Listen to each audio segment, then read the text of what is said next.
What are you doing? I'm just drawing a tribute to one of my all-time heroes. Look, man, you kinda get into the spirit. I am the spirit, I did this.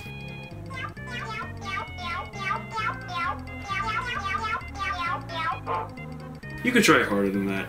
Look, just play some Christmassy levels and stop drawing Pepsi logos. I've got plushies.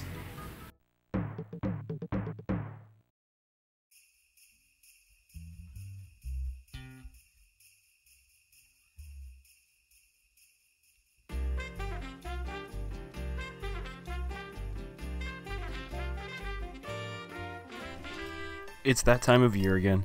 Decorations get put up, candy canes and cookies are eaten, and copious amounts of Christmas specials are shown on TV. I love Christmas time for all of these reasons and more, such as how good you feel during the entire experience. And like the version of me wearing sunglasses said, I should be celebrating by playing some Christmassy games. Unlike last year, I don't have a particular game I want to talk about, although I still think about the Grinch sometimes. I never really did see that movie. Anyway, this year I'm going to look at my top 10 winter-themed video game levels. Now, many of these aren't necessarily Christmassy, but there's only so much you can do. There are definitely plenty to go around. After all, this is one of the most common level motifs. It genuinely took a lot of thinking to narrow this down to just 10. There are plenty of honorable mentions, but it would take forever to list all of them. I actually planned to make this video 3 years ago, but this is definitely not the same list. Anyway, without further ado, here are my top 10 favorite winter levels, not necessarily Christmas themed.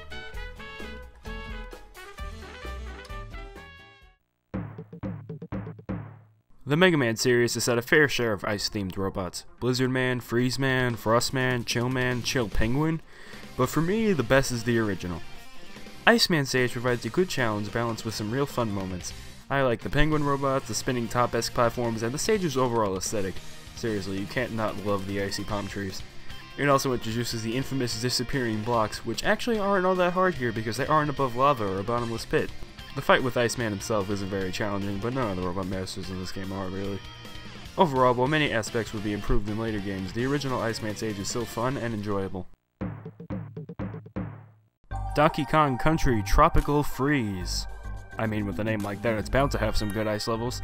The game's fifth world is fruit-themed, and this provides us with frosty fruits. This level takes a unique approach to the icy theme by actually taking place in a popsicle factory. The popsicles themselves are especially nice because of that detail they place on the popsicle sticks when they slide down. I also really enjoy sliding across the ice and being propelled by watermelon springs. Of course, it wouldn't be Donkey Kong Country without difficulty, but I like that because you don't want your level to be too easy, right? While it's not my favorite level in the game, it's definitely my favorite ice level, just because of how unique it is.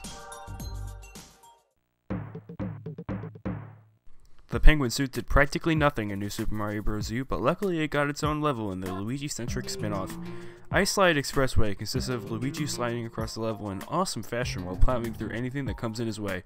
While most of the stage consists of just holding down, it's still an extremely fun and engaging experience that I, for one, like to replay over and over again. There. Short, sweet, and to the point. Just like the level.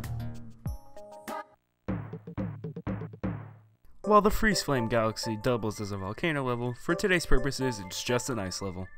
Of course, I already talked about this level in my top 10 Super Mario Galaxies video, but I'm sure I could find something new to say.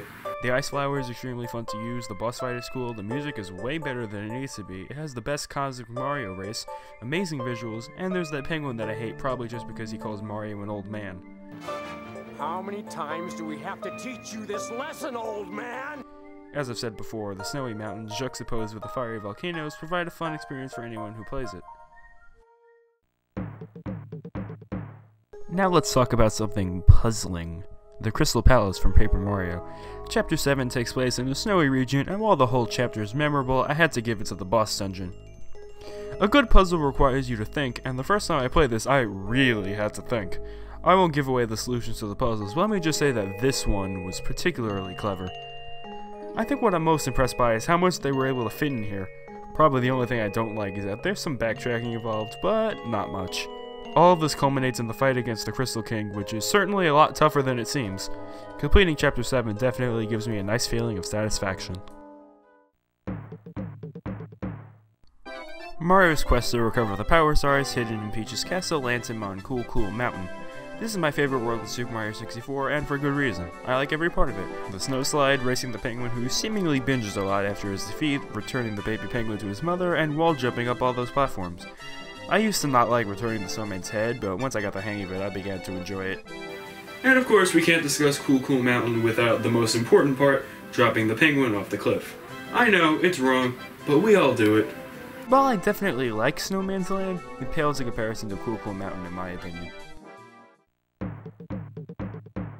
Snowboarding. I've never personally done it, obviously. But if I did, I imagine it would go something like this. But luckily that's what we have video games for. First off, let's try 1080, which is often considered to be a Nintendo 64 classic. Sure, it's fun, but it's not that exciting. Let's upgrade to SSX on Tour, which features Luigi! Again, fun, but it could be better. But maybe Luigi is putting me on the right track. Mario and Sonic have a Winter Olympics game, which has a decent rendition of snowboarding, but I think Sonic is where the supreme snowboarding track reigns.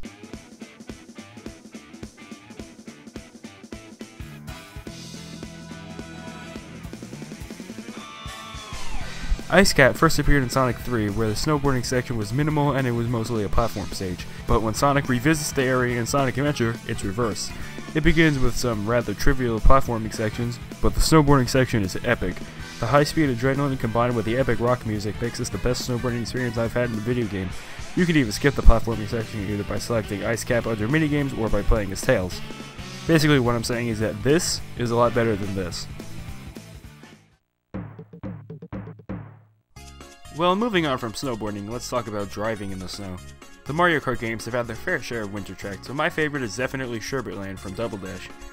Sherbet Land's got freezies which can encase you in ice skating Shy Guys, tight turns which are extremely satisfying to make, and beautifully atmospheric music. It's made even better in Mario Kart 8, adding an underwater section and making that already excellent music just perfect. This is certainly a lot better than the track with the same name from Mario Kart 64.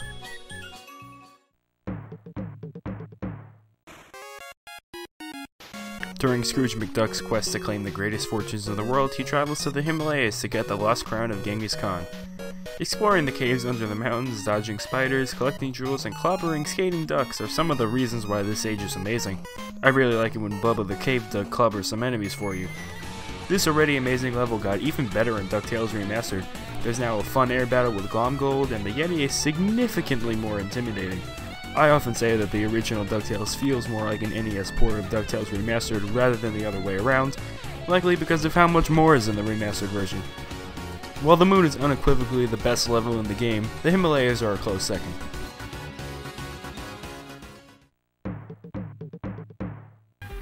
When I started this video, I knew there was one game I had to include on the list.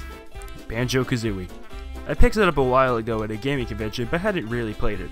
However, I was aware of the level Freezeezy Peak and how it's generally considered one of the best winter levels in any game ever. So I put the game in, played for a few hours, and eventually made it. And believe me, it was worth it.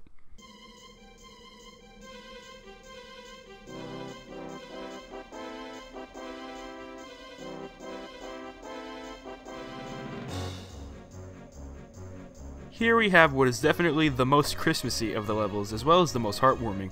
I love everything here, dive bombing the angry snowmen, getting the Twinklies back to their tree, and sliding down the giant snowman's scarf just to land on the polar bear who pukes up a jiggy are highlights for me.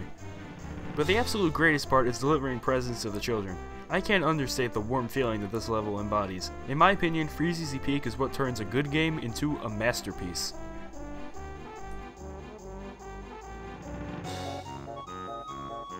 And well, Merry Christmas to all, and to all a good night. And may the rest of your day be fine too.